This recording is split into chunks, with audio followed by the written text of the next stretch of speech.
you like true crime, you're probably going to love this. This is Flashback Perspectives. I'm Instructor Thompson in my self-defense studio.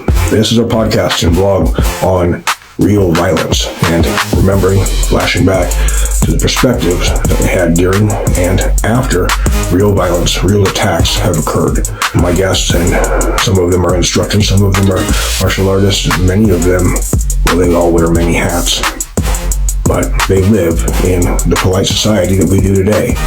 Except for when polite society breaks down, that primal comes out, things change.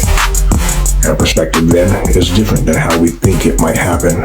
Our perspective after is different than during, and our perspective long after often starts to change a little bit then too. Please, if you enjoy the series, listen and learn vicariously the best way, because the price has already been paid. It's been paid in full and often paid in blood.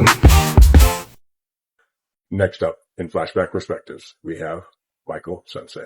We have an expression in Feeding Crane: kill the rooster to warn the monkey. Kill the rooster to warn the monkey. Right. Now, in a multiple attack situation, every monkey that doesn't have the sense of a monkey is a rooster. So, as I said, I was a bouncer at several bars. One of them was the Black Angus in Stockton, California. Now, Black Angus wasn't a steakhouse in Stockton. It was a huge biker bar and a cowboy bar. And some people getting a little further on with their adult beverage than they should. And that happened all the time. Rarely did anybody ever, because even most drunks, they know the consequences. The first thing I would ever say to anybody when they really started to look like they were going to bristle was, so you decided to go to jail tonight. Irrespective of what you do to me or don't do to me, you're going to jail tonight. Right. And that's like a huge litmus test. Yeah. If they don't consider that, then they're fucking drunk out their mind, or they're just looking for an outlet to get in a fist fight. Sometimes it's so freaking stupid. One time we had a college kid bust out all the lights in the bathroom. For what? For nothing. He just he was pissed off, he was drunk, and he just busted all the lights in the bathroom, kicked him out for life, waited for me outside in the parking lot with a couple of his friends. So you decided you don't just want to be kicked out of this bar forever. You want to go to jail tonight. Right. Yeah. Insane. But he didn't. He just wanted to kick my ass for not letting him back in the bar. Right. And here's the third story for you, Buck. And this one's pretty important. This one's really important. Okay, so he's there with two of his buddies who weren't with the bar with him. He went and got these guys. They're just two guys. And they're standing back behind him. One of them's about my size. One of them is a lot taller, but he looks like a stick. It's like a beanpole. Right. So we're there in the parking lot, right? And it's the sweep. You don't have to go home, but you can't stay here. Right. Yeah. He went either for a body takedown or a single leg takedown, but I saw his head drop out of sight. And so I immediately went for the sprawl, right? Textbook, both hands on the back of his neck, both feet down, boom. My right foot, because we wore cowboy boots. We were fucking cowboy bouncers. Right. And so it slid, and it backed right up against the wheel of a car, right? So inadvertent position advantage. Right. Boom. It stopped me right there. Right. It stopped me in that kind of an angle. And he fell. He lost control of my leg, and he fell onto both hands. And in that moment, I heard a voice very loud in my head say, "Run his hand." And I fucking did, like a flamenco. Like I said, you look like a flamenco dancer. I just boom, and I stomped on his hand as hard as I could, and he screamed.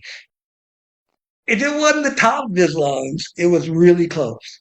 Wow. And his two buddies, dude, we didn't know. He just didn't want to come talk to you. We had no idea. Dude, he didn't say no. We didn't know fucking shit was going to go down. It was that kind of thing. They were immediately we had no idea. We thought he was going to come and say sorry or something. Right. I don't know if they did or not. They certainly weren't engaging. Right. They certainly weren't engaging. Yeah. And I said, pick him up, take him out of here, because otherwise you got about 4 minutes before the cops are here. Right. Wow. But what I realized in that moment was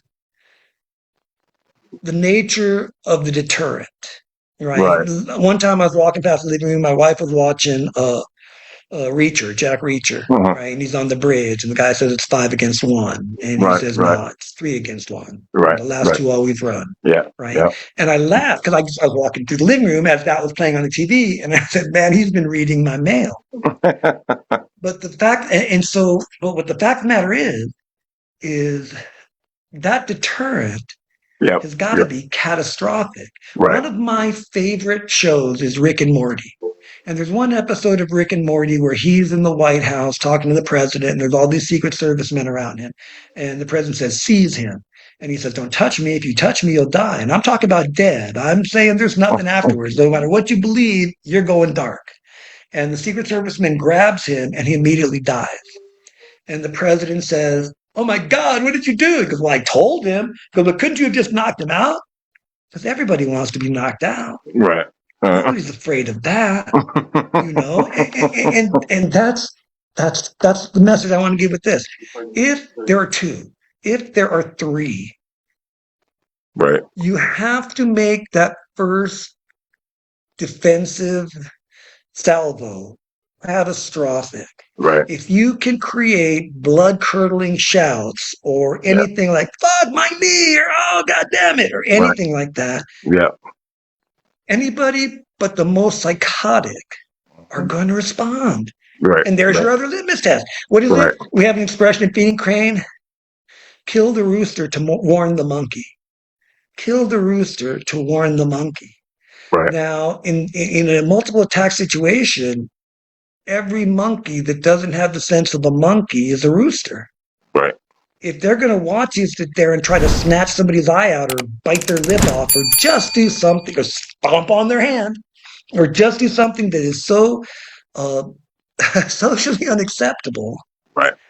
they're either going to back off. Oh, no, we didn't know, dude. We didn't know. Right. We're cool. We're cool.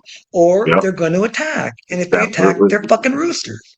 Right. And ikeni satsu, one blow, one victory, one blow, one victory. So get that into your martial arts mentality, folks. If that you is ever such good have advice. to manage multiple assailants, make that first one so devastating that nobody wants to risk it.